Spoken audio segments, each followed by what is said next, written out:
قل لا أجد فيما أوحي إلي محرما على طاعم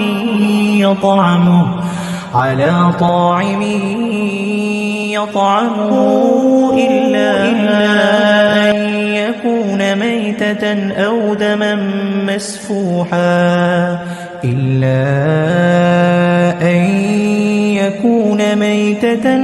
دما مسفوحا أو لحم خنزير فإنه رجس أو فسقا أهل لغير الله به، فمن اضطر غير باغ ولا عاد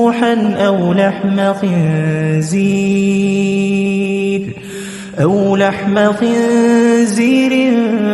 فإنه رجس أو فسقا أهل لغير الله به، فمن اضطر غير باغ ولا عاد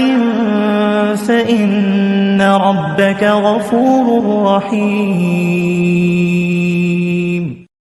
فإن كذبوك فقل ربكم ذو رحمة واسعة ولا يرد بأسه عن القوم المجرمين.